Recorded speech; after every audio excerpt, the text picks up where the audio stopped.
saw you. How long has it been? Been such a long time since I saw you. How long has it been? I'm so glad to see you, cause I really love you. You were my only friend. Such a long time. Girl, I still love you. Yes, I'll always be. Welcome to the first people to join the FEMME House Ableton Live workshop tonight.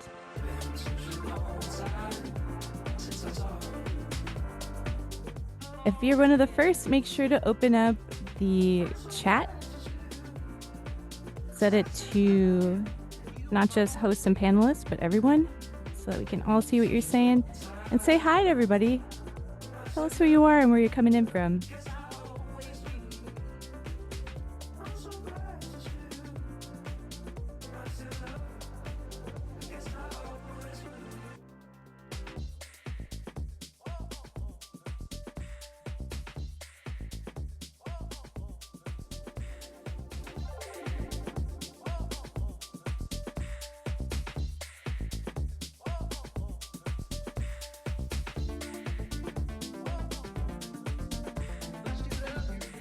Oh, I'm seeing that chat is disabled. Let me see about that.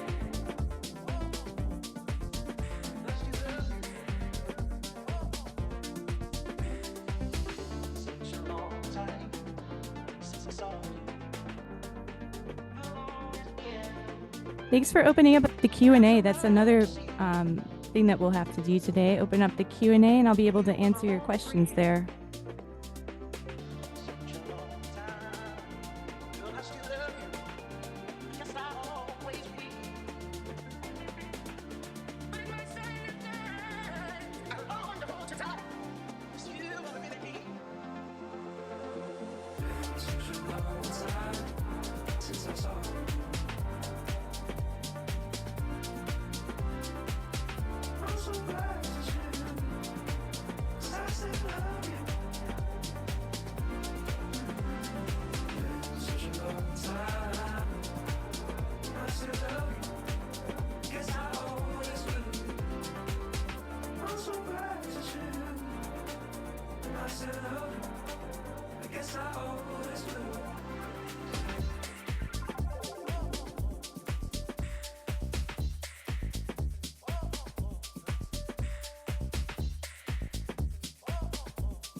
Such a long time.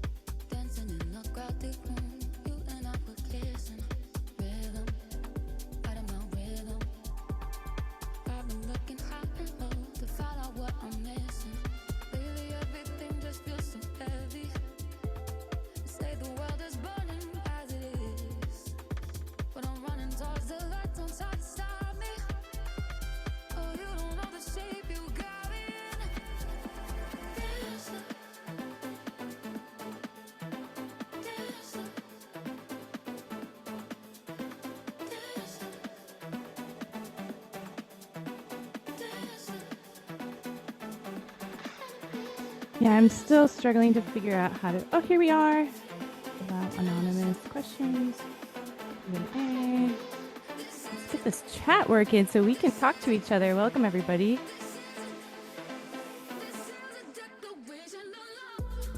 Okay, we are live on the chat. See if you can open it. Click to everyone. And see if you could say hi, who you are, and where you're coming from.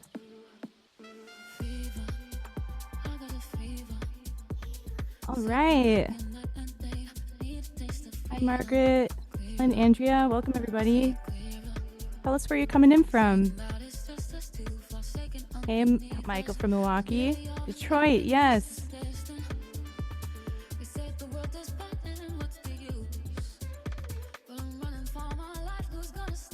I see Minneapolis, North Carolina, Norway. Welcome, Valerie. Denver, Colorado.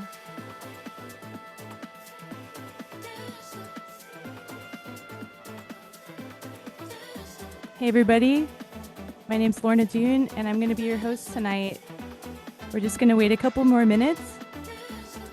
If you're just arriving us now, make sure to open the chat. Tell us who you are and where you're coming in from. Can you hear this record playing right now?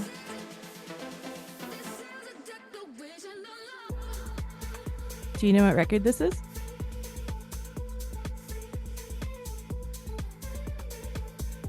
She's the reason we're here today. LPGOB. So let's get started. I think we've got a big group tonight. Thank you all so much for joining. My name is Lorna Dune, and I'm an Ableton certified trainer, sound designer, sonic researcher. That's my newest title.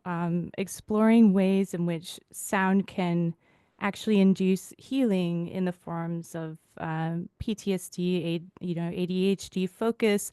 How can sound impact us on an emotional, psychological, and physiological level? That's where my career's been headed, but it all started with Ableton Live, and I love teaching Ableton Live to people of all backgrounds.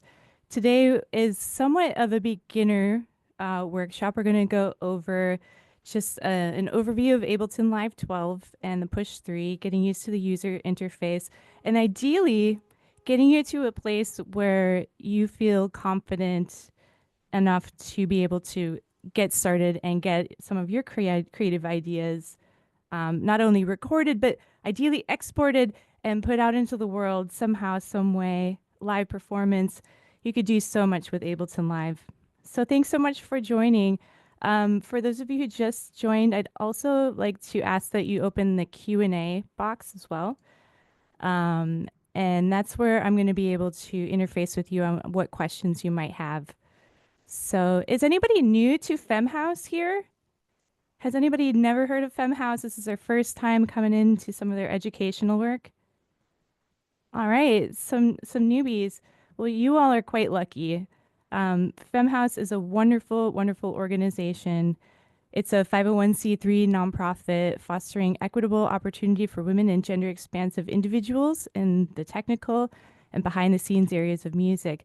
They're creating the future producers like you, mixers, engineers, DJs, artists, and executives of the industry by providing education, scholarships, cultivating community, propagating visual representation, and offering professional development opportunities. So many of them are free too, like tonight. Totally free. And actually, this was originally supposed to be an in-person meeting in Detroit. So for all my Detroit people, I want to give you some love in the chat. I'm sorry we weren't able to make it to your city last month, but the good news is that we all get to be here together today.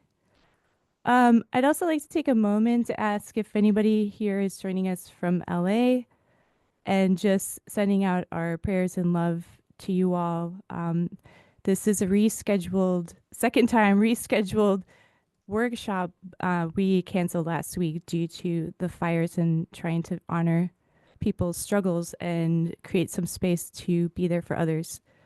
So with that, I think it's been interesting. It's an interesting year. And I don't know if you have any goals this year for your musical life. I find that music is a very therapeutic practice, even if you never release music out into the world. And I just engaging with Ableton Live has opened up so many career paths for me. I've worked in TV, sound design, software design. I've taught Ableton classes in colleges, and it's been a really wonderful career path. I started as a pianist too, and DJ, but that's where it all comes together is in Ableton Live. We're going to be working with Ableton Live 12 today. If you don't have Ableton Live, there was a link to a 30-day free trial. And I believe that with this RSVP for this course, you also gain access to a number of other classes as well. So make sure to check your email from FEMME House. So Ableton Live 12 came out, and there are a ton of new features. And I'm sure some of you are already longtime live users, but we're going to try to make this welcome for everybody. I'd like to start out by just showing some of the highlights of Live 12 because this will be a sneak peek as to what we're going to be learning right now.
All right.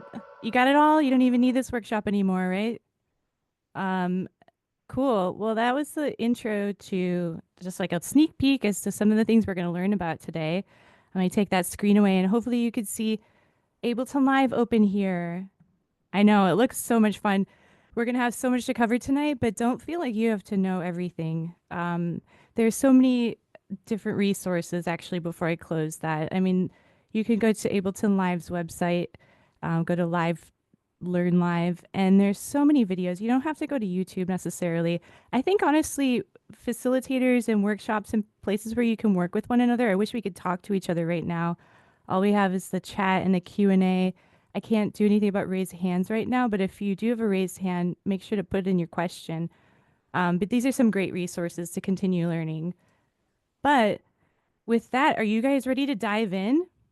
I don't know if it's helpful to open up Ableton Live on your session or if maybe there's not enough screen space. Can you see the screen okay? Like you can see my gigantic mouse. And I just want to make sure it's comfy for you all. And I switched my camera to my push controller here, but I can also switch back and forth and make sure I can say hi to you all. So with that, let's go. Here's Ableton Live 12 open. Nothing's in it. I don't have any ideas yet, but I'm just wondering, as I've used this for so long, like where is the best place to start? And I'm kind of like a big kid. Whenever I see a new instrument, I just want to touch it and make sound and maybe break it right away. So I think the best place to do that is going to our library. So this is going to be where all of your sounds, your drums, your instruments, audio effects, and more. You can even get way more techie and start building your own instruments and effects in Max for Live. Keep track of samples, get external plugins, that sort of thing. This is where to jump into. So making sure that I actually have sound set up. I guess I do have to do a more boring thing first. Go to Live Settings.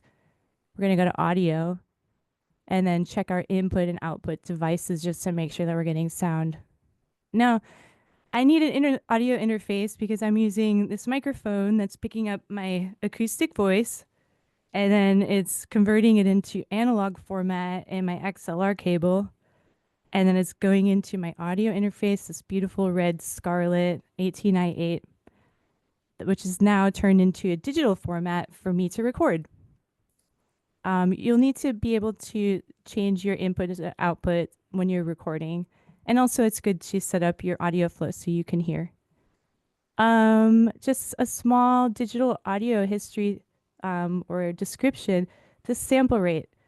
This is always kind of interesting. I'm always blown away by this whenever I think about it. So, do you know like the old cartoon flip books where, it's like one image and that's copied, but it's like slightly moved? And when you flip through it, even though they're all separate pages, you get this feeling, this illusion of it moving, of pictures, the moving pictures. Well, it's the same thing with digital audio too. We have samples, and this is how many samples per second is happening of digital audio. Right now it's at 44.1, 44,100 samples per second. You can go higher.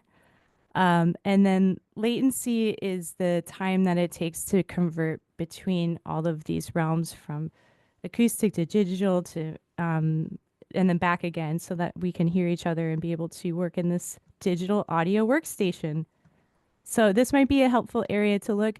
The buffer size is like how many of those samples is the computer processing at a time. And the higher up you go, the more latent you're going to be like playing a keyboard, and then it's going to take 0.26 milliseconds before you hear it. So you might start noticing it when it gets above like zero point 0.5, depending on how sensitive your ear is.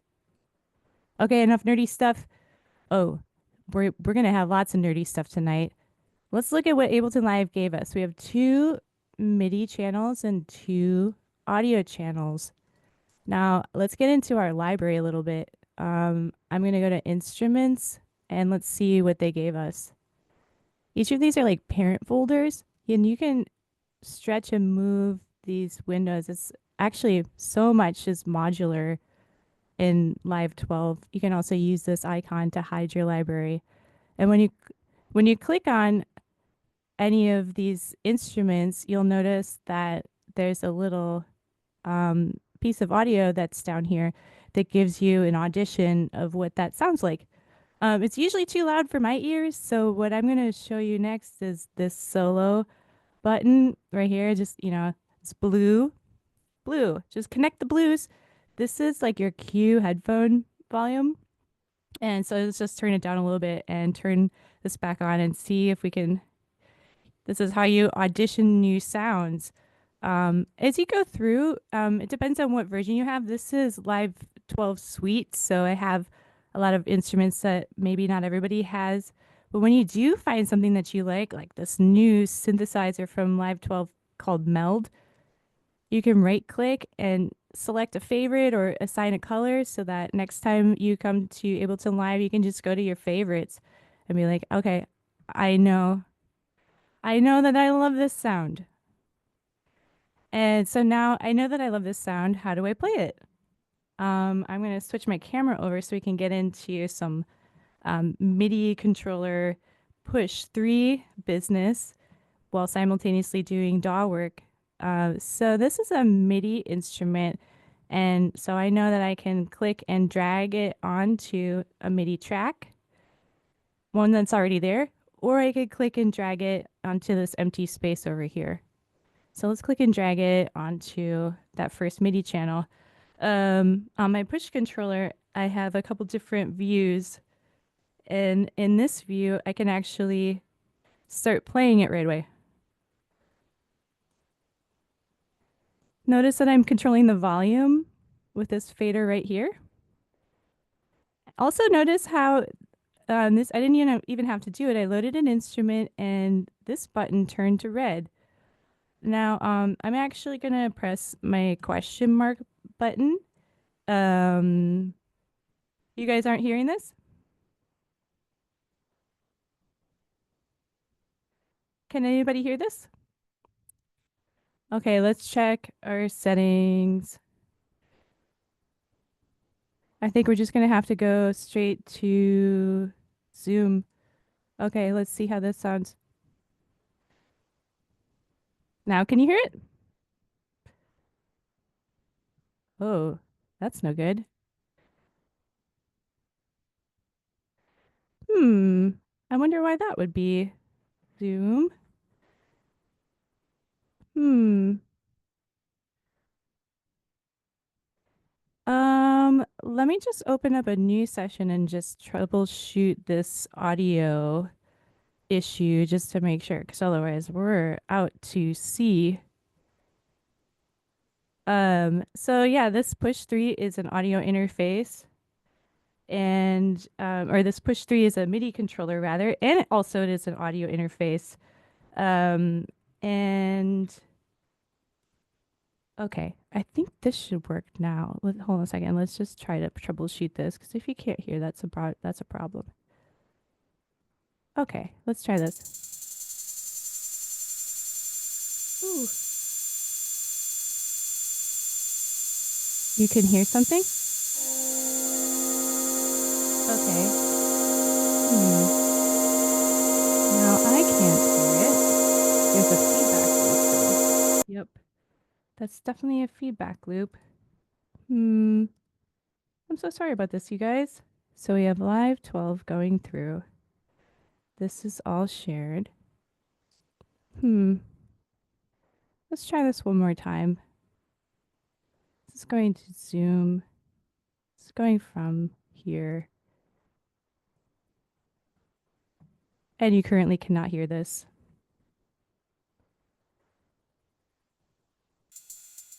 How about now? There we are. Oh, thank the Lord. Okay, let's get some musical healing going. So let's go back a little bit. I wanted to explain this push controller a little bit more. This is a push 3 and it seamlessly works with the interface and it can adjust depending on what instrument you're using. Here I have a drum rack. I love working with drum racks. I like making my own drum racks, and that's exactly what I did with this one. I found a 606 hi-hat. I love the 606 hi-hats. And I can either trigger it by pressing play, like you can see on the screen. And then I can also use the drum pads here, which is pretty cool. And each of these slots here can house a clip. It could be a MIDI clip. MIDI clip kind of looks like this. Or it could be an audio clip that looks like this. Let's start with MIDI because it's somewhat easier. So this was a MIDI channel. I dragged a drum rack on, and then notice down on the bottom right-hand corner, I have so many different panes that I could click on. Here's my actual drum rack, and I just dragged on these samples. And then here is the clip view selector where you can see all of your MIDI information. And this is actually where you can enter or record different MIDI. You can draw it, like I'm pressing a B shortcut, and you can draw in a crazy amount of MIDI if you would like. Let me just solo this. S is for solo.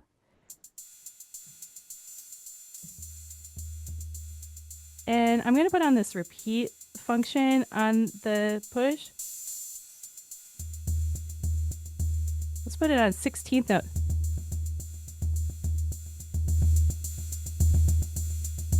Okay. That sounds pretty good. Now, what if I wanted to add this on top of what I already created? Would I use this record button? This record button? There's so many different record buttons. Look at the info view down here when I hover over this button. It says session record button. And that's the view that we're in right now, is session view, where we have all these clips, and it's going to be like a looping one-shot palette where we can populate ideas. So I'm going to start recording after I press this.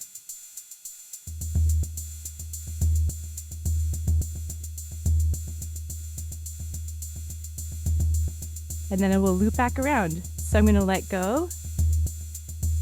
And now I've recorded an additional MIDI instrument on top of that. Does that make sense so far?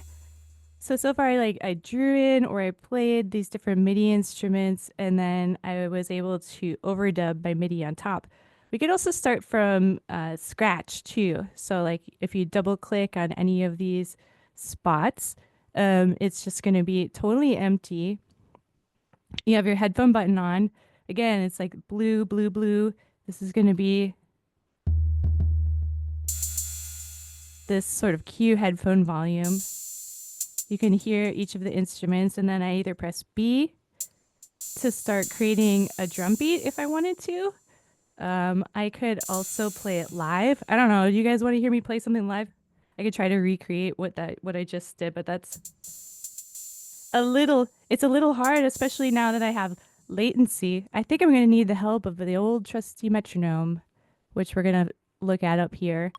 I hope you guys don't mind my style of teaching. I like tossing people, I shouldn't say kids, I'm a kid too, into the deep end right away. So just making music and figuring out what all of the buttons do as we go.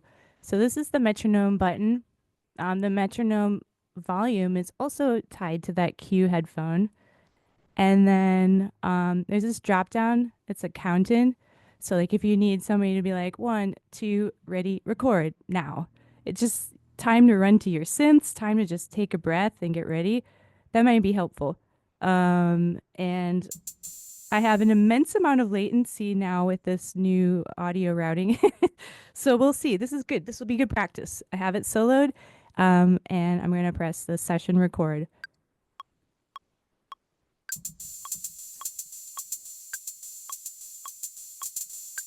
I didn't do so bad, even with the latency.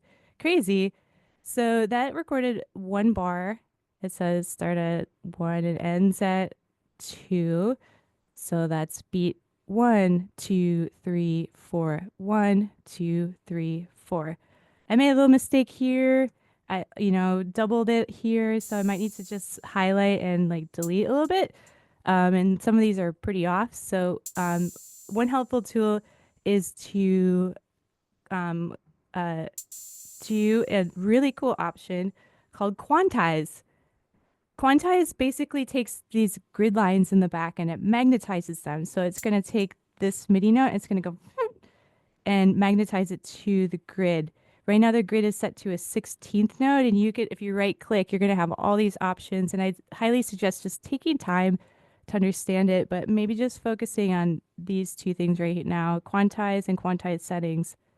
Let's click quantize settings to see what we're going to quantize to. Perfect. It's exactly what I want. I want it to quantize to the 16th note. I'm going to click transform, and it has now, ideally, if you highlight all of them or select Apple A, then transform. See, it's magnetized it to the grid. Cool. Can you see the screen okay? Okay. I hope that you can all see it okay. So that's kind of an intro to creating MIDI. I like doing it by hand and then quantizing it. You can do it many different ways, but let's add some more elements to this. So I have this little 606 hi-hat thing. Let's see what this is. Turn up the volume. We can turn off that metronome. Now I'm going to add the hi-hat. I see that there is an A and B send, and I'm sure that you are starting to wonder, like, what are all these buttons here?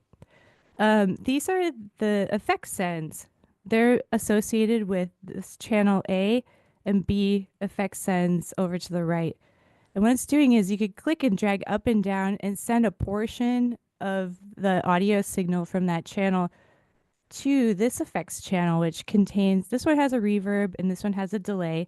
They always have you set up that way. You could swap this out. You can delete this or use the hot swap button and find a different effect.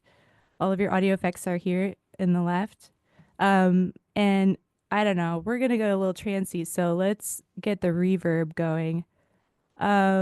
Let's look at some more MIDI instruments that have been populated.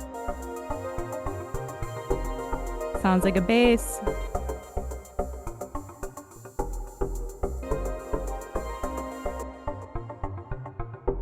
And you can see it's actually playing on my push too. It's showing the MIDI that I've played.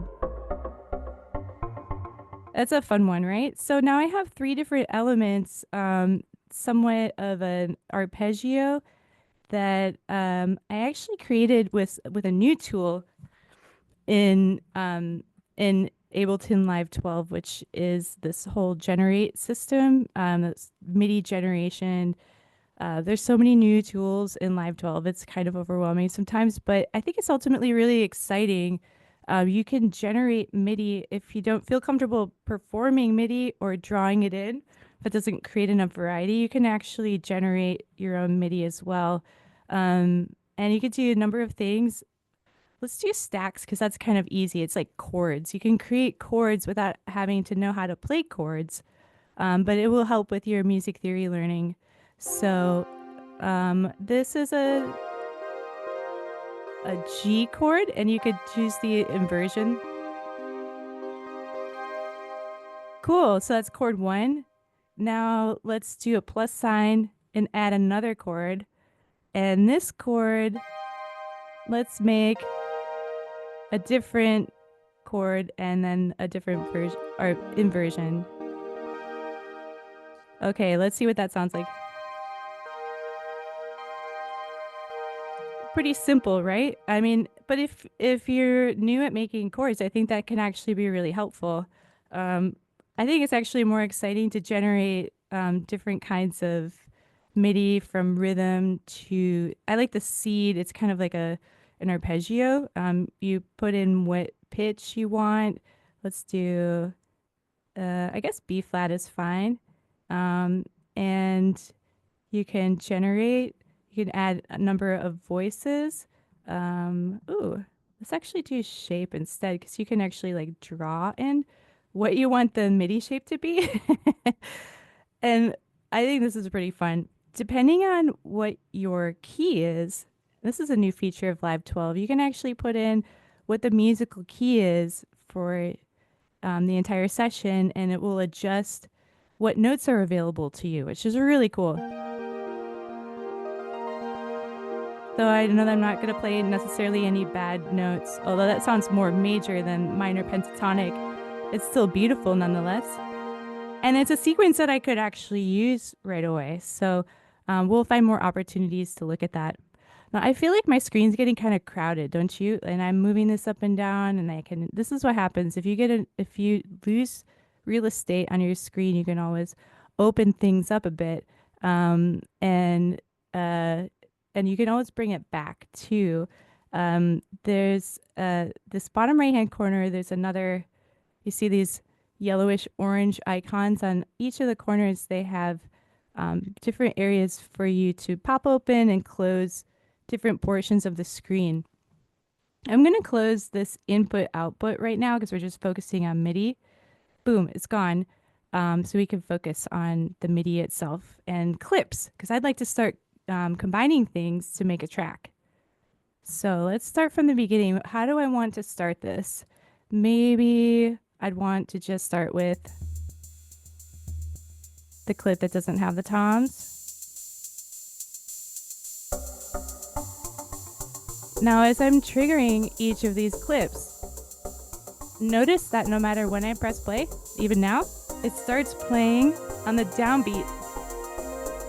And down, 2, 3, 4, 2, 3, 4. Which is really helpful. It keeps everything aligned. And same thing for the stop, too. The stop is going to stop on the downbeat of the next track. That's pretty cool, right? Oh, somebody else wants your attention. This external synth. Let's get the camera going because I actually have a number of synths behind me, and we're going to work in this view now, which is called the arrangement view, and get into vocal recording. You ready for another view? You thought this was it for Ableton Live? No way. We've got a whole other view. The last corner icon that we haven't covered is this right here, which is either showing a session view where I'm just populating clips and ideas for playback, or I can go to arrangement view, and this is where you see your timeline. The timeline is going to go left to right. Everything's horizontal, and believe it or not, everything you see here and more, if I get my inputs and outputs back, everything you see here is also right here. It's just a different formatting. So one thing that's good for learners, early learners of live, is just try to match. See if you can find each of these items in the actual channel in arrangement view. This is your volume here. You can turn channels on and off. You can solo. These are your effect sends, that sort of thing. Um, Now, I've already started arranging some ideas to arrangement view, which is exactly where I should be doing that, but you didn't get to see me actually do it. So let's say I want to actually compose my song starting at, the very beginning.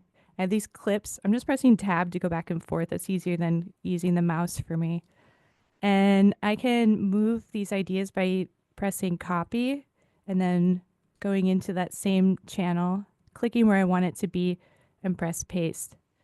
That's one of many ways. I see that it's looped too, so it's really cool. When something's looped, it has this loop bracket that when you open it, it can endlessly just loop whatever that clip is. Easy, done. 3 minutes of drum beats. I did the same thing with the arpeggio and the bass. And then we were just about to get to some external synth audio recording because I'm sure many of you want to start doing audio recording as well. I'm a synth player and synth lover, so more synth than vocals on my end. But come on over here. Notice that I just pressed the record enable on this channel. Same way that I did it over here, just in a different spot. And for my input output, I know that it's in my input 3 and 4, which is paired, meaning stereo. And let's see if you can hear these sounds. Can you hear these synthesizers?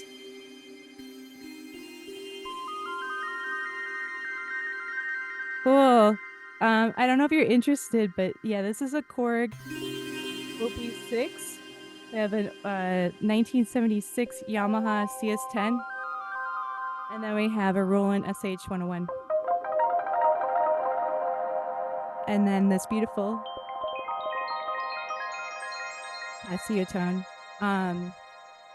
And they're all going through a mixer that I have here that then's going into my audio interface, which is why you can hear them all at the same time. So I'm just going to actually mute this one, start from the beginning, press this record this time because this is actually the record button to use in arrangement mode.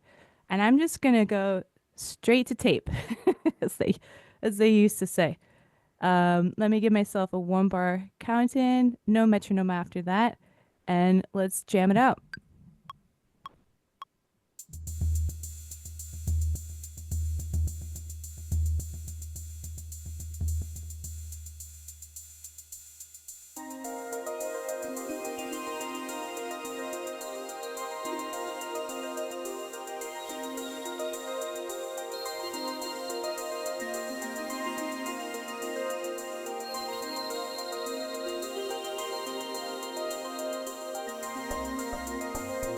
All right, that's something.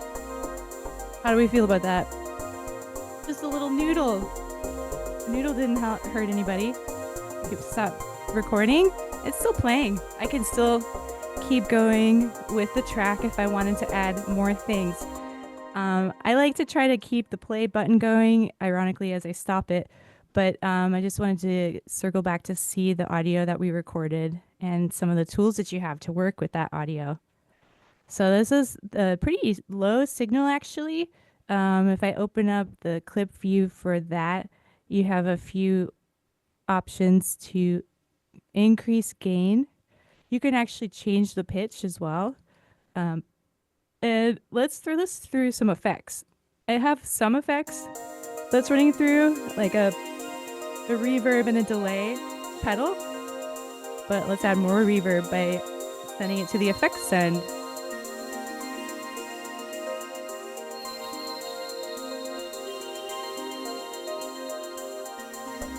I like it. Cool. So that's how you record an external instrument. Should we try to do some vocals now? I'm not a vocalist, but I like to do oohs and ahs once in a while. Um, I'm just going to use the microphone that I'm using to talk to you, which you can see is in channel 1. So the same way that you would do this over here, audio from external in 1. You can press the arm. And usually when you're recording with a microphone, you might have the monitor off because this is what you're going to hear when the monitor is on. Check 1, 2. Is there latency that you can hear? I feel like Space Lady. Check, check, 1, 2. So monitoring sends my voice through a processing chain and then back out to my ears. So it's going to be a little vibey. How do you change the effects type? I'm wondering if you could tell me more about that. If you ever want to switch out effects, you can just delete them, go to audio effects. You can use your search function. Possibly, let's say that you know you want a flanger. Type in flanger. It's going to show you all the audio effects that have flanger. Click and drag onto your audio effects device view here. And it just goes from left to right. The audio comes in. Let's just focus on this. See the green. It's moving through each of these plugins and ending up in the flanger phaser. Check 1, 2. So now that I have my effects somewhat set up, I'm just going to select an area to loop. I'm not sure what I'm going to do, but I just want to not think about recording and just get into performing. This is the new issue of today, is that you have to be a producer and an engineer and an artist and, you know, be a great singer and great at your instruments and know how to acoustically treat things. It's just so much. Know when you're hitting your limit. Sometimes I need to just jam out for a little bit. So I'm going to find an area of music, highlight that area, and then I'm going to press this loop button. We haven't touched this loop button yet. You can actually create a loop so that then I can jump in and it's going to cycle back on itself. And then if you show take lanes, what it's doing is a process called comping, which is very similar to other DAWs, where you're just like creating new takes every time it loops back around. So you have options of what you'd like to use. Let's do a couple. I'm going to turn on the monitor and I'll talk to you after 4 takes.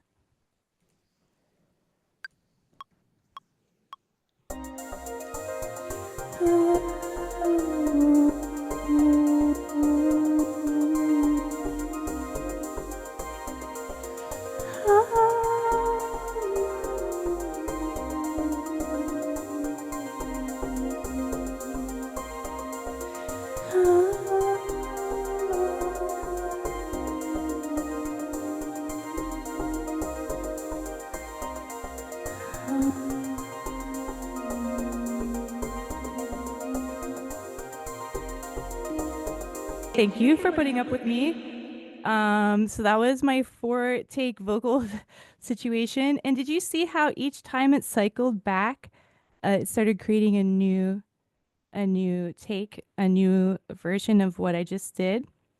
Yeah, if you're starting fresh, like let's say I have just like a regular audio channel here. Again, there's my voice is on channel 1. Arm it. You can right click, show take lanes, and then it's not going to show anything now because I don't have any, but once you start recording, it will start populating each take, and you could go on forever. The way that you select which take, you just press enter, and what you'll see in this comp lane up on top is what you're going to hear. So let's try.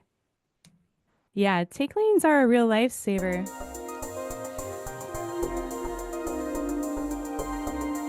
I already did that with this one, which I actually feel a little bit better about. So I'm going to say goodbye to this one for now.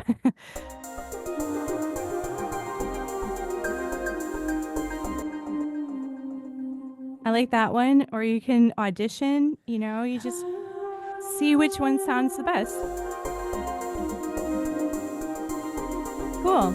I'm getting out of loop. Any more questions about takes? You can do it with MIDI too. Let's say I want this one. No, I don't want that one. It's a great way to populate different takes without having the pressure of being perfect on the very first try. Does that make sense? That's a big one. This is a lot to learn, isn't it? You guys are doing great. I have so much more to show you. I can't even tell you. Just because I'm a synth nerd, I think maybe just showing you the other instruments that I populated. Okay, so this looks super tiny. I can't even tell what I did. So there's this awesome, and you can tell it's MIDI, right? I'm going to press this fold button and look at that. These are all of the MIDI notes, a whole entire scale. And when you press fold, it only shows you the notes that you're using.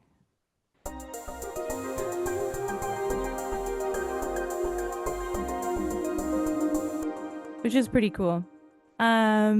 Yeah, so again, takes are best done when you have a looping section that you're trying to record an idea, but maybe you don't know exactly what you want to do and you just want to loop and keep recording. It automatically creates different take lanes of each of your times around. And then after that, you can listen to each of them either by pressing this button or just pressing enter, and it will be the selected take. I hope that makes the most sense. Do you set how many takes you can do somewhere, or is it after you stop recording? That's a good question. I've only seen it continually populate, and I haven't actually found the limit to how many you can populate. So it's just, it's probably going to get pretty crazy if you do like 20 takes, but whatever the gold record needs, So if you guys feel good about that, I want to go to a more complicated session where we're getting deeper into drum programming and getting deeper into the push 3 because we haven't seen this little puppy in a while. Is that okay for everybody? And actually, let me just take a moment to answer any questions. Okay, so let's see. I want to give a chance Masterclass membership. Before you begin a song, how do you select a key? 2, how do you ensure all the notes you're using within work with that key? There are a couple of different ways. Sometimes I don't know what key I want to start in. I just want to play. But then eventually, it's default C major, but then maybe the melody that I write ends up being D minor. You can actually use, let me go to something that's melodic. Do I have a melodic? Yes. So you can actually press the scale button. Like if this was set to the key that I'm in, if I press scale, it's like bumper bolding. And it's only showing me the notes that are within that key. So there's no way I can do a completely wrong note when I have the scale highlighted. Isn't that helpful? Okay. Can you select multiple takes to layer? Yes, you can. It's like more advanced, so I didn't cover it, but you can actually select different sections of multiple takes and crossfade them together into your comp, which is pretty awesome. I would suggest looking into some videos. Take lanes were new in Live 11, so it should be available to everybody if you have Live 11.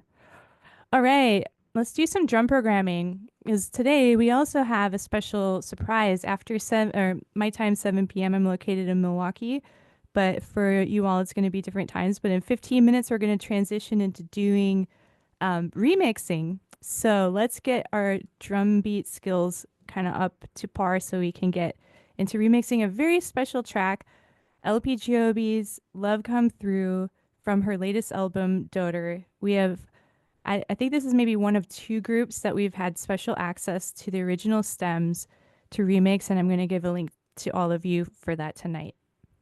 But let's get kicking. Do you guys mind if I turn it up slightly? Okay, so I have this drum kit loaded. You can see my push controller. This is associated with this button, and it's just all laid out the same way that it is on the screen. you can actually hear them too by pressing play, and you'll see the sample that it's starting to trigger. I have the repeat function on, which is a fun thing to do.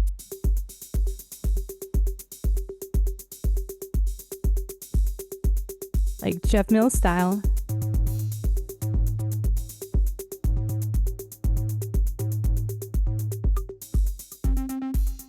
It's so much fun. I could have so much fun doing that. And I'm just playing it live. I didn't record anything. Let's say that I just was messing around on my MIDI controller and I was like, wait a second, that was actually really good, but I didn't record. What should I do? Well, usually before it was nothing, you lost it. But Ableton Live actually has a super sneaky MIDI only capture that remembers what you did only with MIDI. Check this out.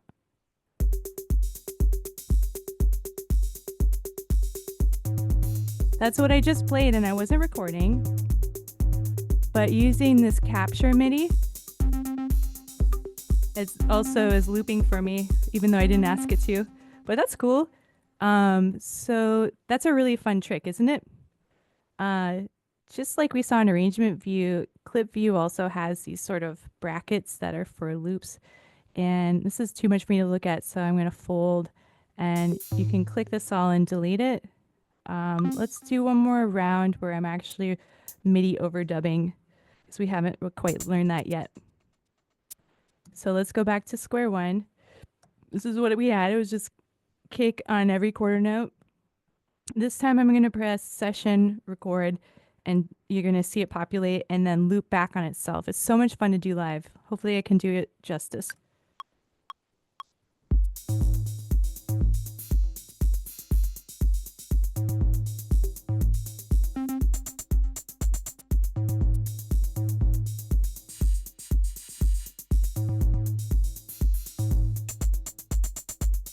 Okay, hands free, hands off. And I still see that my MIDI has been recorded, which is pretty awesome. Up here is where the sequence is. If you want to get deeper into like sequencing, we're not going to get any deeper than this today. I think the main part is like but the push is so much fun just to have like a drum pad that's really reactive. And I just, there's nothing like it, to be honest. I mean, there are other, you can use, let me try to move my camera and not break it. I have a MIDI controller here that you can also do the same thing. You can play drum pads on a MIDI controller. You just have to find what MIDI note is associated with which note. Okay, any questions about MIDI overdubbing? Because that's kind of a big deal. We did session record. We did sneaky capture MIDI. One important thing is that you have the MIDI arrangement overdub button clicked, because otherwise it might just override what's there. We want to overdub, not override everything. So yeah, let's start combining this with other things.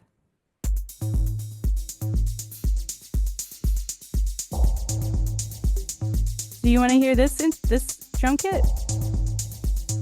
This is called the coping kit. I think we all need a coping kit right now.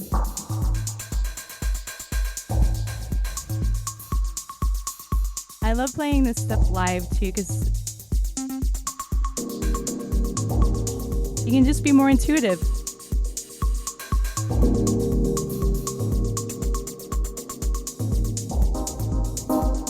Okay, I'm getting some ideas of what I want to actually add to this. Maybe I want to do this in a live setting, but I just want to get you excited about drum programming. Again, your drums are found in your library. Just make sure that search is cleared out and you can open up your screen. And all your drum kits are here. You can, again, audition. All these .adg are going to be drum kits that look like, somewhat look like this probably, where you're triggering samples. Some of them are synthesized. You can also build your own drum kit like I showed you in the last session. But now that we have, I think this MIDI was generated. I think I used generate rhythm. You can generate rhythm by selecting an instrument. Okay, let's do that one. Generate rhythm. Let's do pattern 18, and you can make it dense. You can do step duration. Let's see what this sounds like.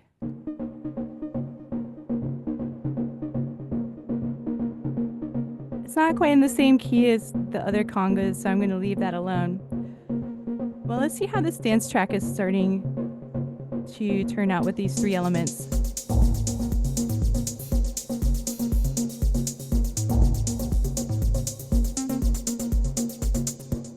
There's one element that's slightly out of tune from the others, but generally I'm feeling pretty happy about it.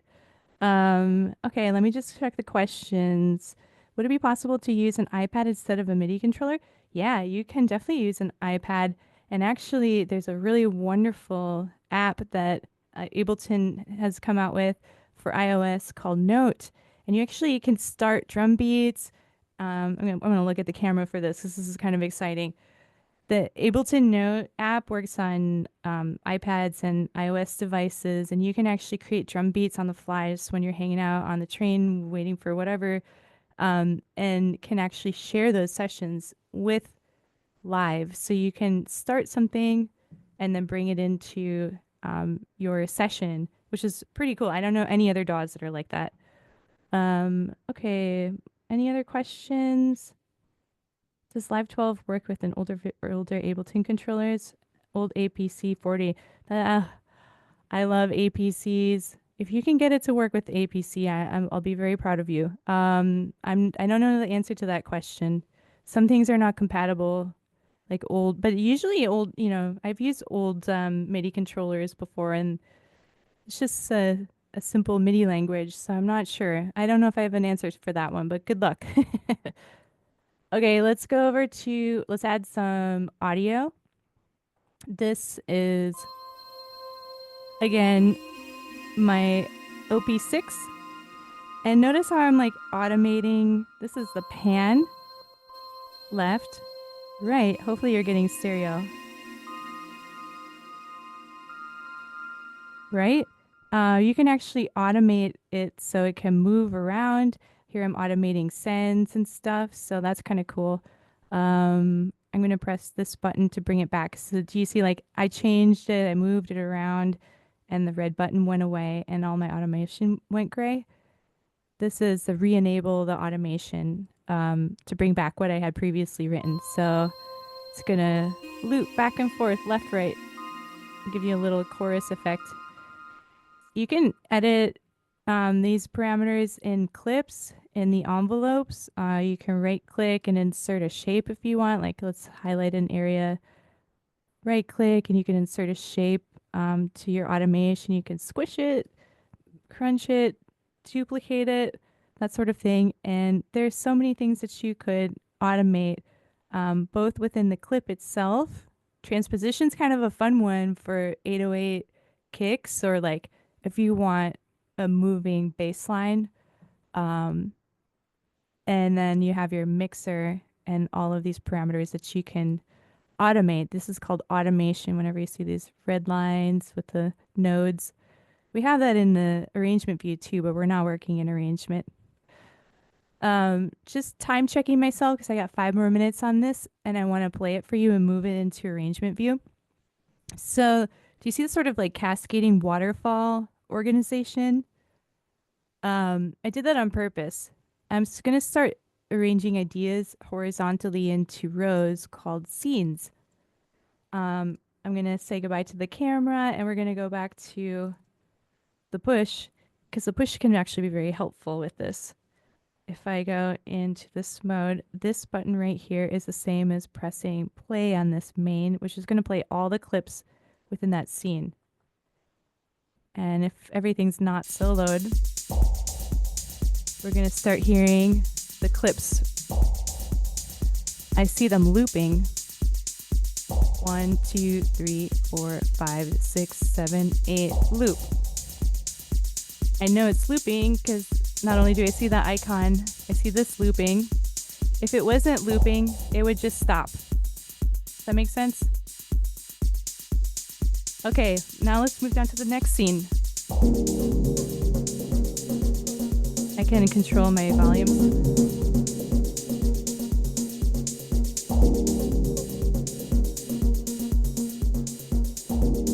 I'm going to jump down to scene 4.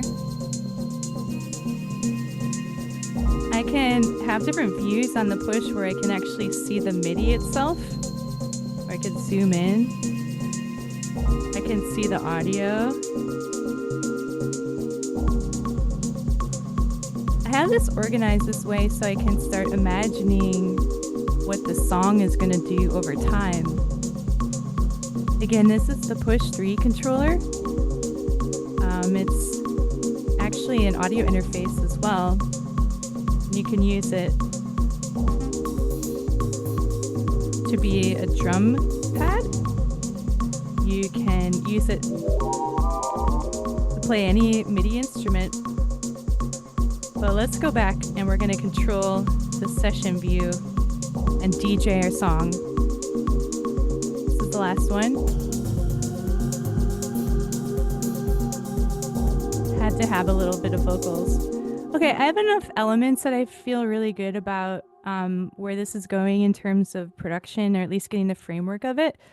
And I just literally copied these and pasted them down and organized by scenes or horizontal collections of clips.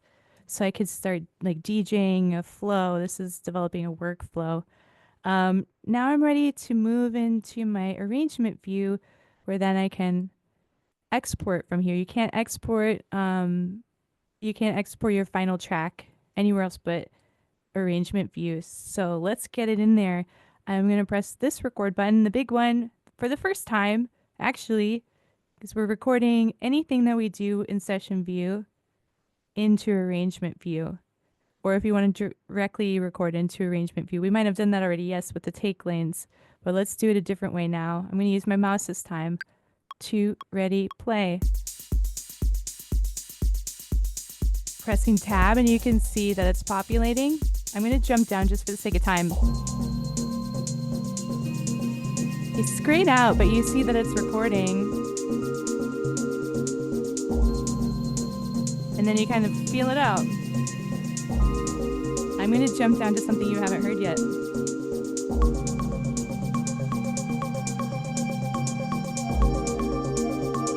Does that sound like MIDI to you? Or a space saxophone? 2, ready, play. Still recording.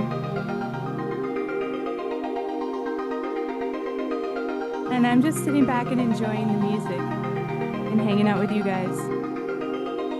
I don't have to do it in rows. I could initiate other things. Doesn't have to be in the scene.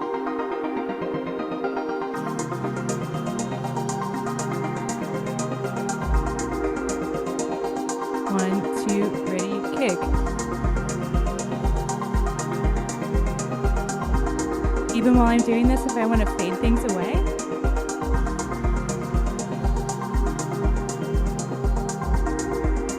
I have to make sure that I'm able to record my automation. Because you can mix it live too and record that into your session. Let's say that I want to stop this. 5, 6, 7, 8, stops.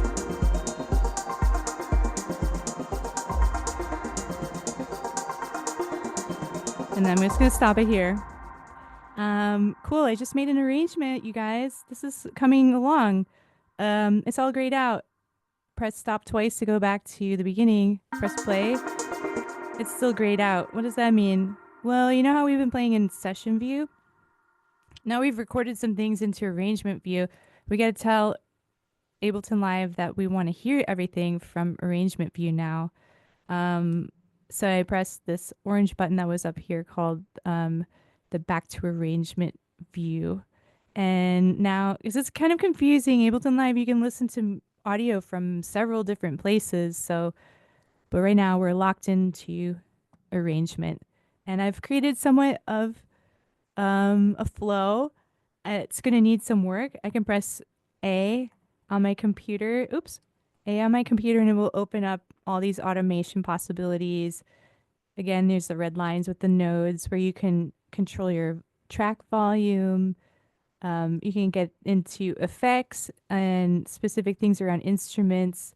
You can automate basically anything, any knob or button you can automate in Ableton Live. It's one of the most flexible, dynamic, modular DAWs that you'll find. And if I wanted to export this, get my loop going, my loop bracket, find the area that I want to export, press File, Export Audio, and then we'll get into that in a little bit. But I just wanted to take a break, take a little breather with you all because that was a lot of information. How are you feeling? Did you learn some new things, especially those who are seasoned Ableton Live users? Did you learn anything new?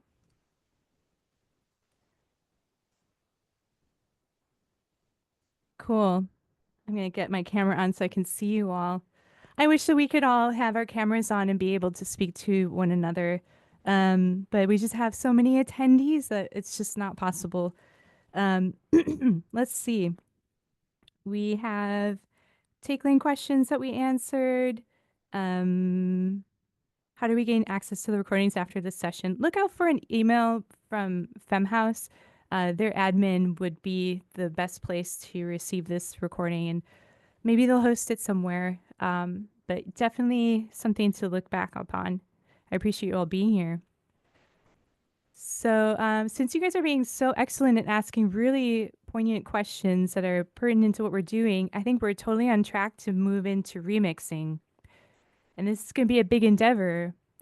Are you ready to do remixing? Has anybody here ever done a remix before? All right. Remixing is a really fun process. That's actually how I got started producing music is through remixing. Sometimes it's so much pressure to come up with something when you have just a blank palette, a blank DAW, you know? I usually recommend people start with their favorites and then move on up from there. But you know what else is pretty great to start with? Original stems from LPGOB from her latest record. And that's exactly what you guys are going to get tonight. Let me actually get that for you right now. And I'm going to drop it in the chat. It's a Dropbox link to the stems for LPGOB's Love Come Through directly from her and her production team. There it is. Can you see it? I can also ask if they send a follow-up. So they actually, FEMME had a remix competition. I don't know if anybody's ever joined a remix competition before, but they had a remix competition and sent these stems out. We're outside of that range, but outside of the deadline. But they said if anybody here does a remix of Love Come Through, please send it to FEMME. They'd love to hear it, and I think this is a really great way to learn from artists who have been doing this for a long time and have been working with amazing engineers to get quality stems, great recordings. Um, there's nothing better than starting with amazing stems. So, uh, you normally get stems through some sort of folder. Here it's Dropbox. And let's see what they gave us. So it has the name of the song, stems, underscore, and then whatever the subgroup is. Uh, Normal productions, which, this is a question for LP, is like, how many tracks did you actually have on this song? It's definitely more than this. Like, all of the drum tops were layered. Here, all the instrumental, like violin, piano, that sort of thing are grouped together. But then they did a nice thing and they gave us this extra folder of drum individual stems that breaks down the drum's top a bit more so that you can have a little bit more options of what you want to work with.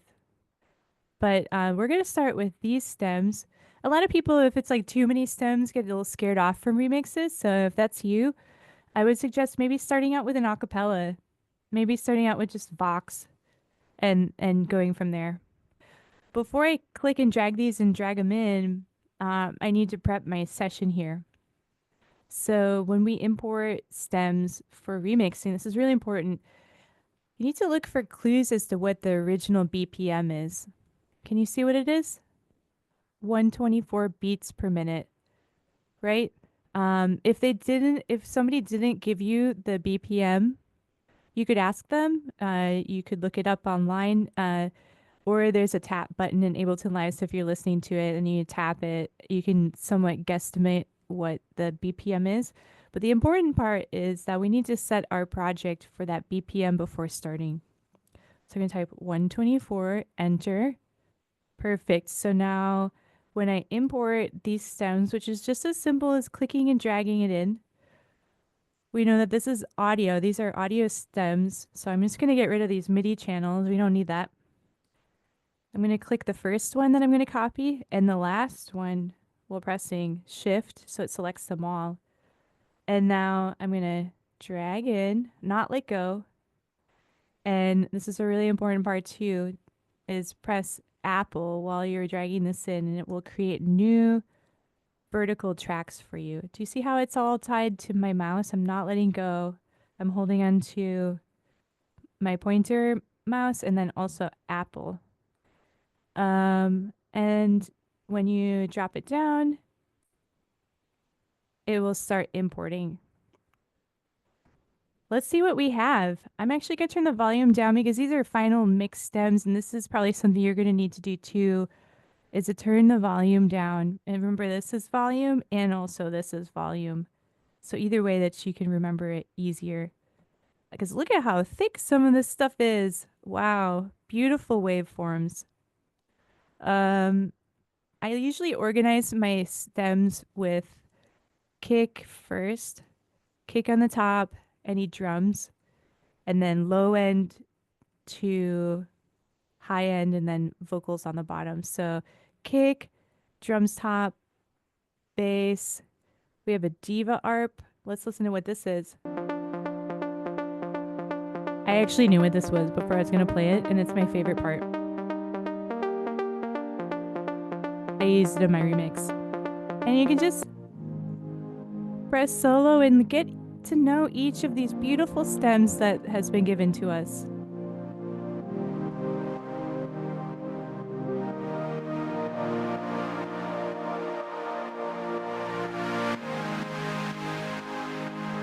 Do you hear that ducking?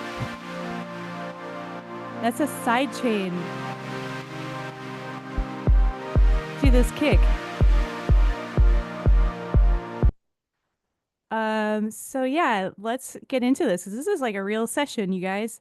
Things that you don't need while we're listening to this. Any, like the stems instrumental, you don't need because this is a duplicate of the strings above.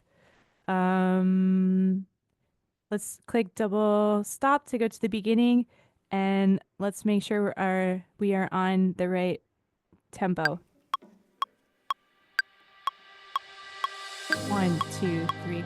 Did you guys notice how there's like this whole section of just like an intro?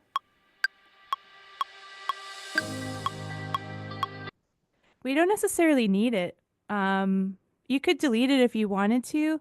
What I'm going to do is I'm actually just going to hover over the arrangement view, right click and put add locator. Locators are so helpful. Start song.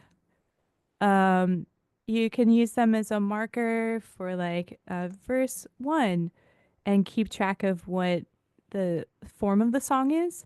They also serve as playback functions as well. Just circling back to repeat the drag and drop process. If you find your group of stems, again, setting your BPM to match the BPM of the stem group. Click the first, click the last while pressing shift. I know that's a lot. Or you could just drag however you feel comfortable. Then you drag and hover over and make sure that you don't let go. And I'm pressing Apple, and do you see how it goes from horizontal to vertical? Yep. And that's how you drag and drop it in. And it will automatically generate a new audio track for each of your stems, and it should automatically be aligned. So let's start our song. Now, I could actually take the tempo up Oh, but you know it's not doing it because it's not warped.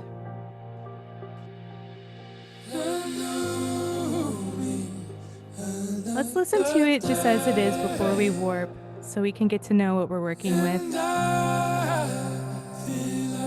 Yes, Command is an Apple button.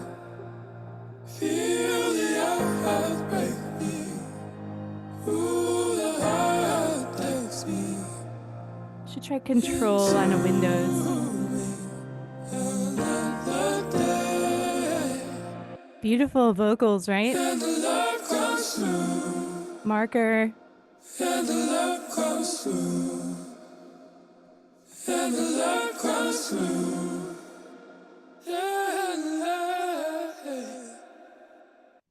That's the title of the track. Love comes through. So let's mark that as an important moment.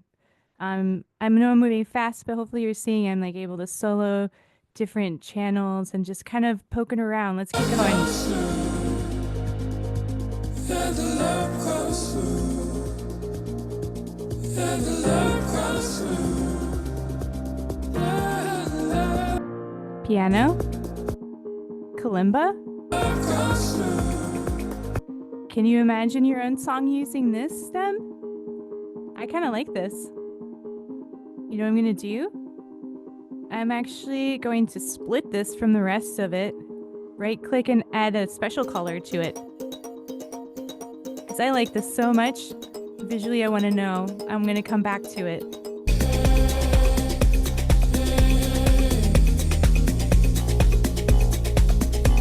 Let's listen to these vocals.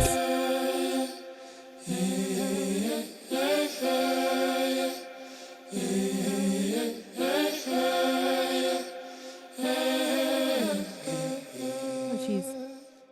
I like that too, that vocal part. Isn't that cool?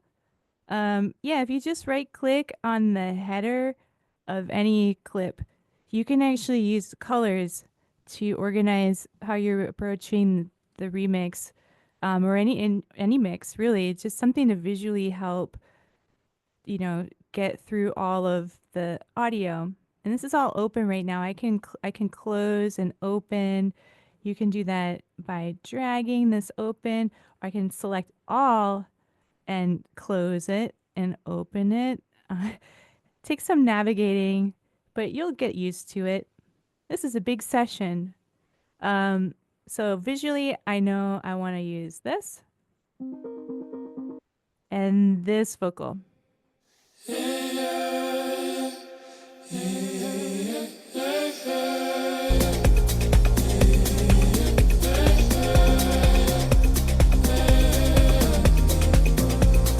Okay, let's skip ahead.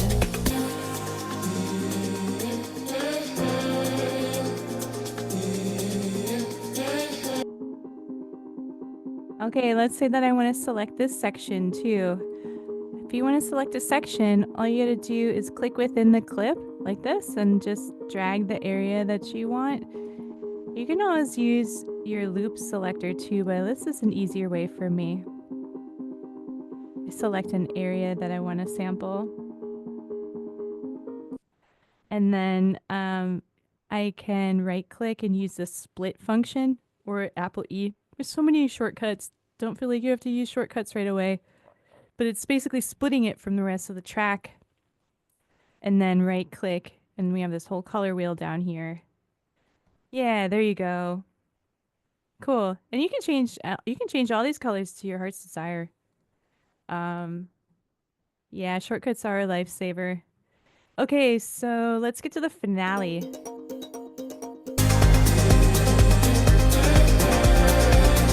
It's already pretty loud, isn't it? And I have the volume down pretty far.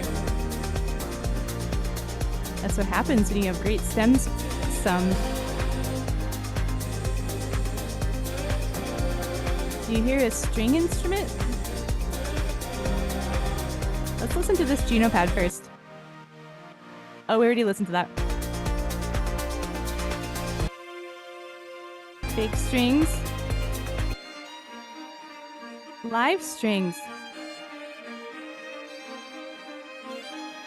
Do you want to use classical instruments in your remix?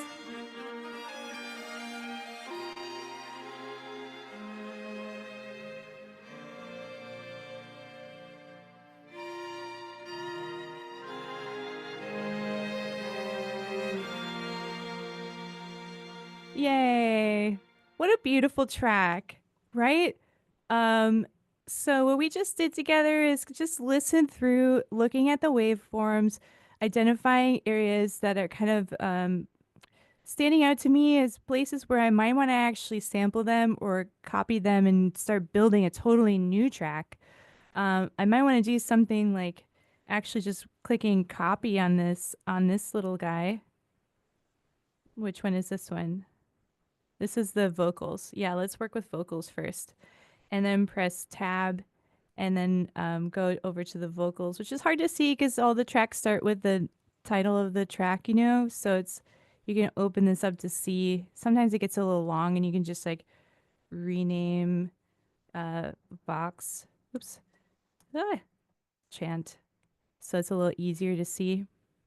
And then paste that same clip and it's going to show you.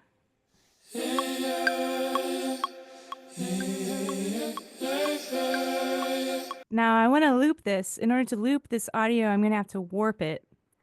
And warping is going to require a little sample analysis where the audio is basically like being pinned to a stretchable rubber band that then we will be able to change tempo. And actually, at this point, since we locked in our BPM, I would select all and warp them all at this point. But I don't know. I don't know if we're gonna have time for that. It might take a while. So let's just go one by one. And I want to show you the remix that I did, and I went a totally different direction. But this was a main loop that I ended up using. So let me just get my notes because there's so many ways that you can go about remixing. So we did find BPM, import stems. We did markers. We did slicing. One more slicing tip is that, like, let's say that you found an area like this one that you want to loop. In order to loop again, you can select an area and then just press your loop button. You can move this around. You can, but when you click on the loop itself, actually, let me get the push view up for you too, because we're going to get into some push work. And the shortcut on Apple is Command L for loop. And let's warp this really quick. Warp. So now I'm just gonna have this soloed.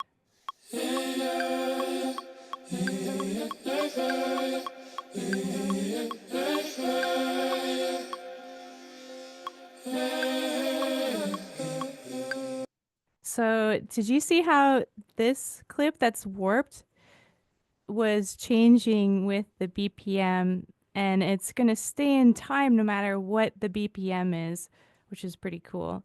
And if I wanted to slice this whole section,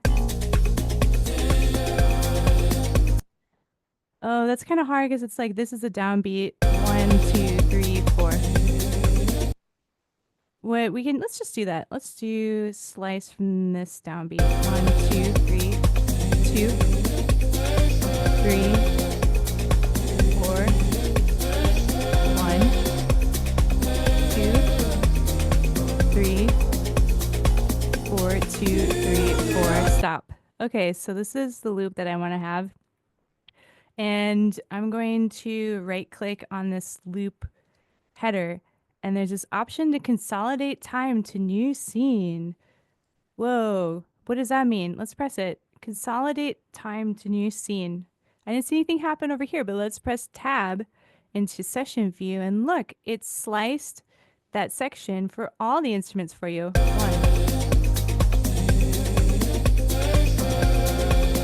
And looped it for you.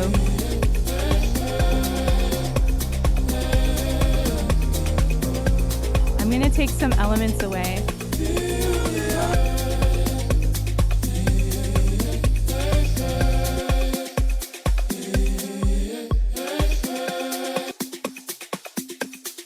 My favorite part of the remix stems is actually the auxiliary percussion.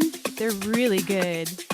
I think that LP is actually brilliant at like producing and also DJing like auxiliary percussion that has these beautiful swells and risers, and like there's like a little like samba vibes. It's like I love this shuffle that she's using too. So I'm definitely going to use this drum top, and so you can change the length of how long that loop is.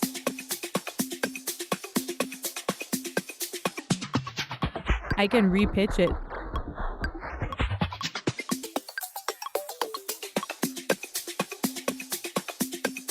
which is kind of fun. But let's get into some vocal editing because I think that's kind of what a lot of people think of when they think of remixing, right? It's like, how do you work with vocals? And there are a couple ways. I'm actually going to open a set where I have already um, done a little bit of work on it, importing. I guess I have already been doing that. Let's just do this really quick. So what I want to do is actually create a MIDI instrument. Just hang with me for a second. A MIDI instrument. It's an old one that's been with Ableton for a long time called Simpler.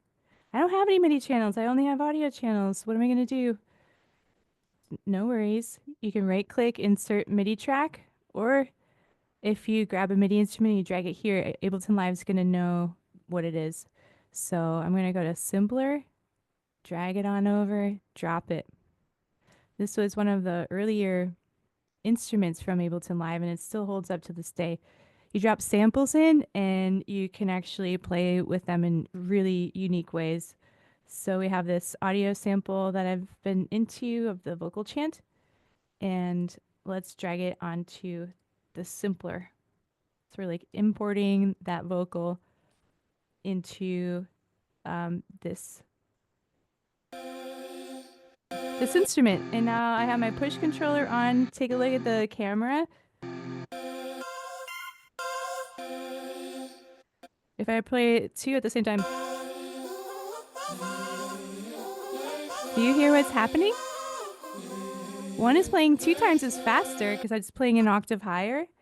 So this is what audio playback is without warping, is that it's either playing faster or slower to get a higher pitch or a lower pitch. That's a little too slow. So what we can do is actually press warp on this. And now when I do that same thing, it's going to be in the same time. Check this out.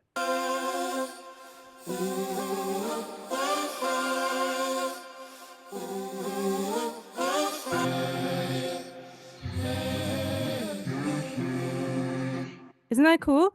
You could do that with anything. You could sample any note in the track in the remix stems and import it into Simpler and create a totally new instrument, which is pretty fun. Um, and the audio itself, you can, I was showing you earlier, you can mess with pitch. There's so many different audio effects that you can use too. And if you want to get real choppy with it, you can use that splice um, shortcut or the split shortcut that I was showing you earlier and start a new track and just start like populating like little ideas, just making them real small or, editing using these fades, creating totally new textures from working with audio. There's so many different ways that you could use it. One last thing before I'm going to transition to our final project, which is the remix that I worked on to show you and then answer any questions that you have, are some more advanced tools that Ableton Live offers for coming up with new ideas from audio stems.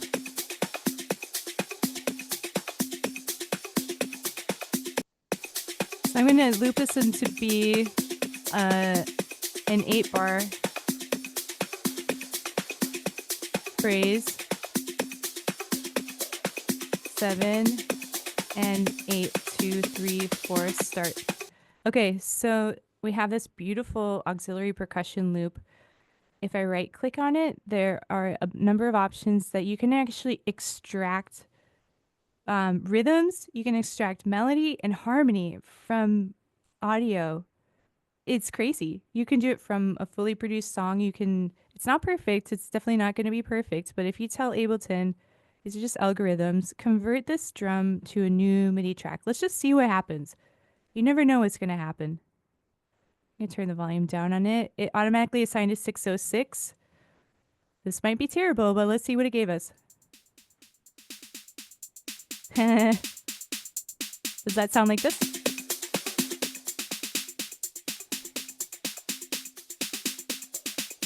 Isn't that funny? But it's kind of helpful actually if you want to just get the groove of something and like look at all this dynamic hi-hat work and like the shuffle itself. I mean, it would take you a really long time to try to like recreate that.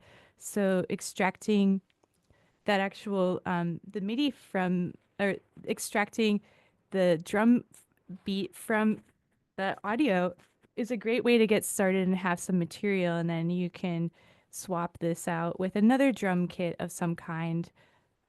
Let's just double click and see what this one is. That one's very light. So yeah, it's just starting to maybe like start to replace elements of the remix with something that's different. And then now you have MIDI that then you can edit and add on to or delete, which is cool. Let's go back one step to do the simpler process again, because this is really important. I would love for you all to feel really comfortable with using simpler. Simpler is in your instruments and down on the bottom, simpler, drag it out. It's a MIDI device that requires an audio sample to be dropped in here. I have an audio sample right here is in the form of a clip. So I click on the simpler and then I click on the audio clip and drag it on in. Do you see the plus sign? And there it is. Does that make more sense? Yeah. And these envelopes right here are going to change how the playback of it is going to happen. And it gets deeper into synthesis, but right now this is like a weird hybrid of synthesis and audio. So I have a long attack time.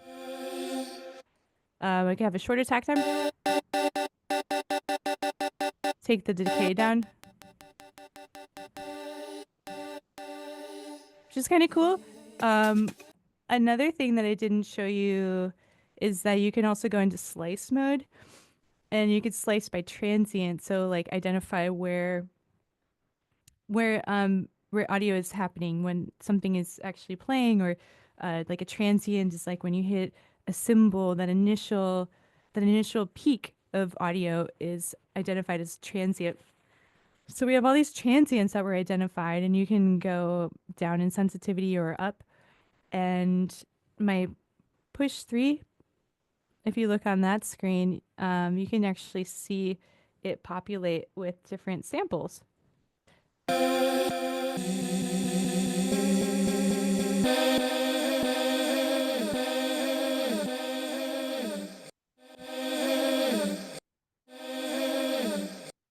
I kind of like that one. That might be something you might be interested in, is like taking a track, importing it into simpler and going into slice mode and seeing what different slice samples it's giving you. What do you think? That's pretty cool. Okay, so 7:30, we're entering our last time together, and I'd just like to open the fully produced remix for you all. Uh, Everybody does it different, you know? There's no right way to do anything. As long as you're having fun and you're feeling like you're in a creative flow, don't let the computer win. It's just new tools, and I'm sure a lot of this is, too much to learn, but it's going to start flowing, and just focus on the tools that you need to start being creative today.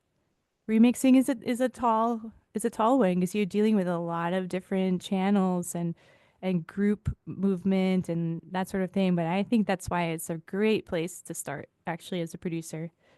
Beautiful content to work on. Okay, so would you guys like to hear the remix that I worked on? I'll kind of solo things along the way. See if you recognize anything that was in the original. I think you might. know the track pretty well by now, but this is a much different situation. I'm utilizing groups. See how this is like 3 lines. You can open and close it. These are called groups. I could group this whole thing if I want. Just kind of like selecting your remix stems. You can click on the first, press shift and click on the last. You could right click and do group tracks. And it's just like putting something in a parent folder.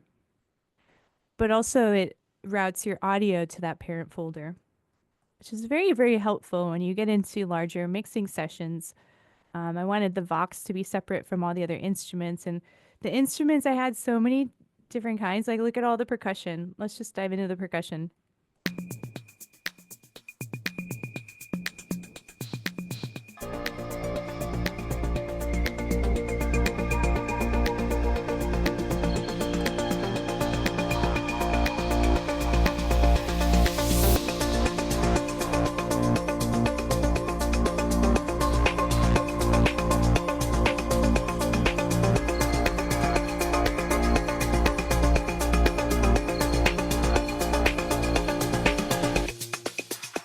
I used a lot of her auxiliary percussion stuff, kind of layered.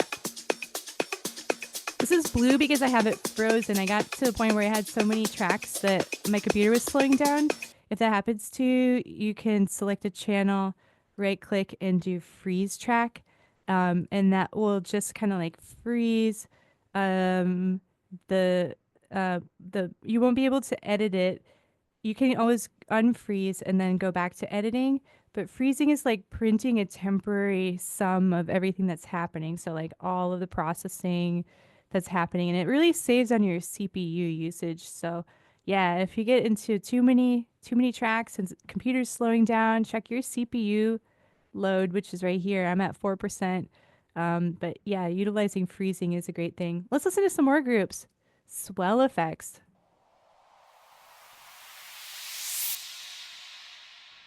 I love swells. I love sound designing, motion, and movement.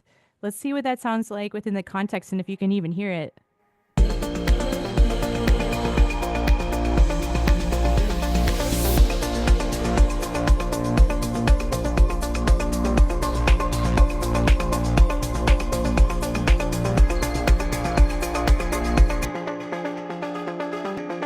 Recognize anything here?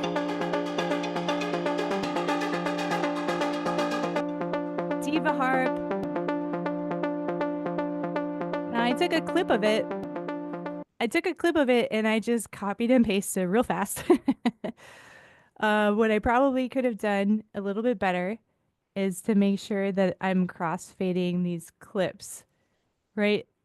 So that it's a crossfade from one to the other. See if you can hear the lack of click. Oh, I guess this is a quiet part. Where does it get loud? Did you hear that click? Not there.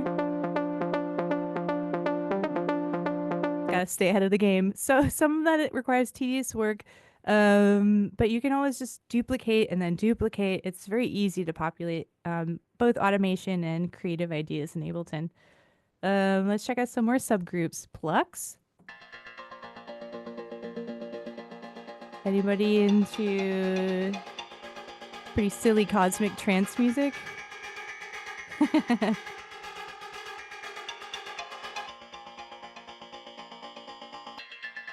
I found this really cool instrument that I put on an arpeggiator.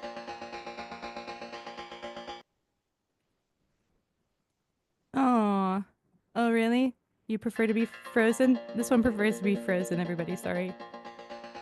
But I'm doing tons of automation and changing parameters constantly and adding these, just like grit. It's such a beautiful song. Love come through.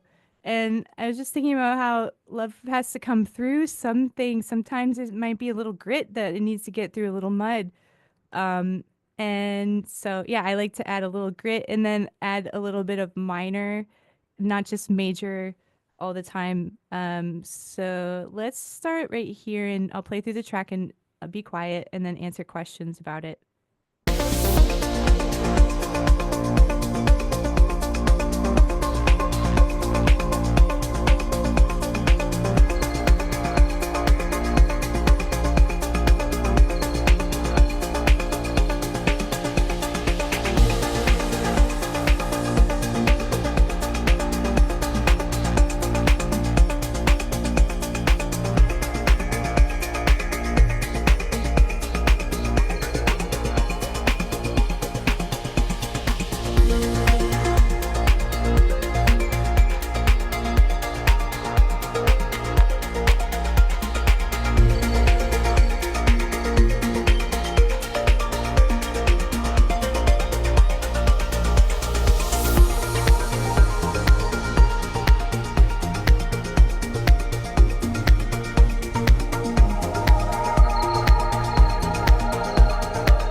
you for listening. Aw, thank you. I appreciate you guys hanging out tonight. Um, I tend to be a little bit of a maximalist.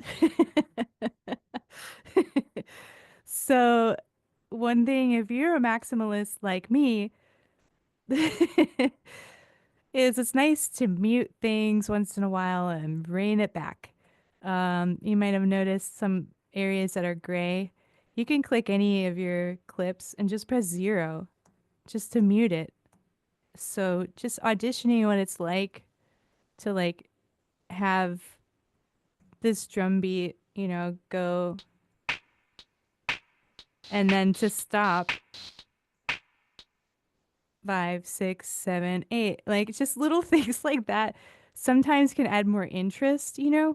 Um, with reining things back can also bring more interest. I'm trying to relearn and remember. But this is kind of similar to what I tend to do musically. I like to add interesting things like SFX and environments, a little sci-fi nature. Here, I put in some birds that wasn't in the original. Let's see what that sounds like. You might recognize that sound. Exoplanet?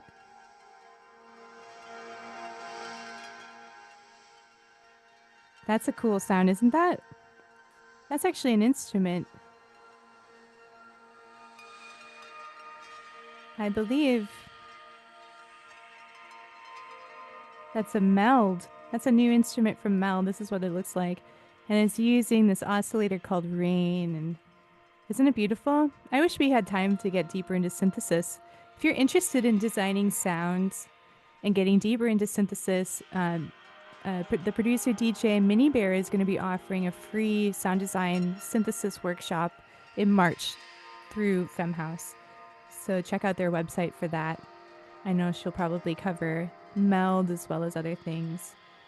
But altogether, my SFX environment sounds like this, and creating an immersive ambient space. Synth and ARP.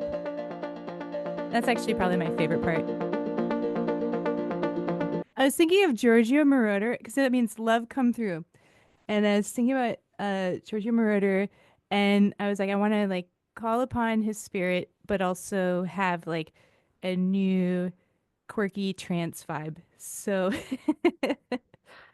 um, hopefully I've landed that mark for you all.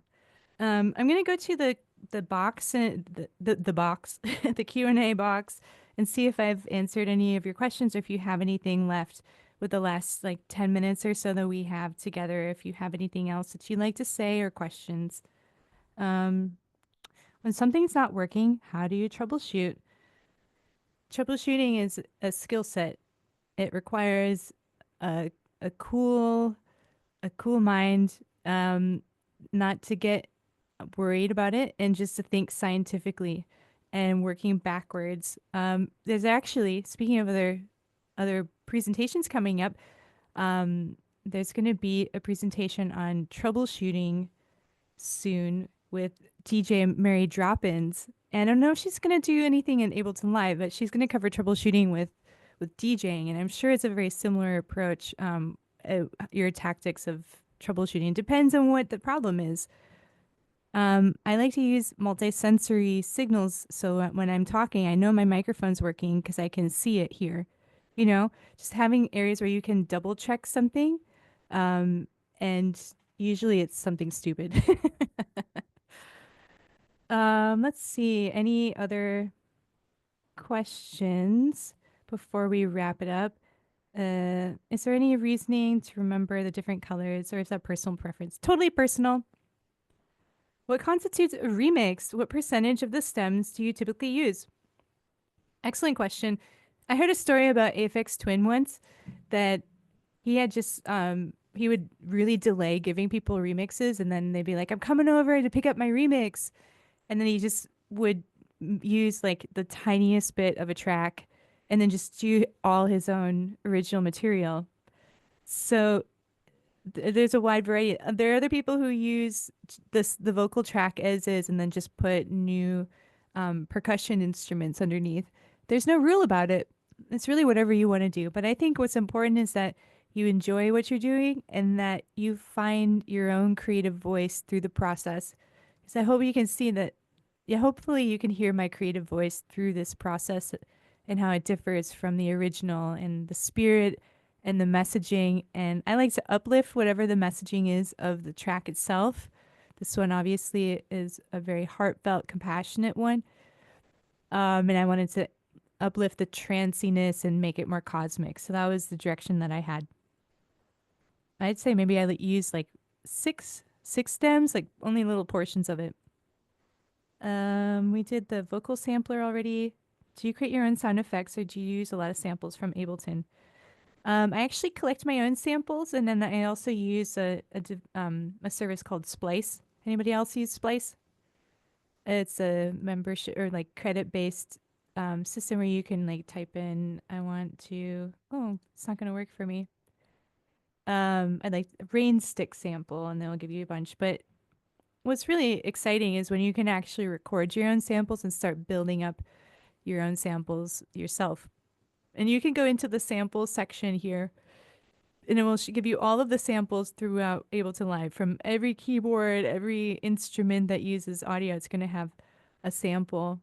I also have things like, a sample portion of my external hard drive that I can keep different samples that I might want to use on a drum, like a drum rack that I play live or just like something to work in. Any other questions from you all? You guys are doing great. What's your favorite thing that you learned today that you're going to use right away? I'd love to hear feedback.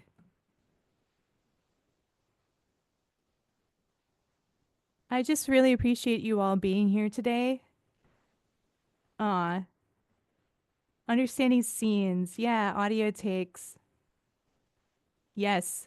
I heard that Rando is amazing and Rando is an additional plugin that can organize all of your samples and then combine them in unique and unusual ways, which is really fun. But remember, you can always use Simpler and Sampler to continue your sample exploration and turning them into full instruments. Have so much fun with producing music, everybody. I think we're about done for today, unless there are any final questions. But I hope that you feel inspired to make some music this year to get whatever your creative voice is and what you want to say with your art out into the world and to get to that export button and to send it out into the world or turn this into a live performance. I look forward to seeing each and every one of you out there making music and feel free to contact me anytime. I'm on Instagram as Lorna Dune with 3 U's. And thank you so much. We're going to close for today. Thank you. Bye-bye.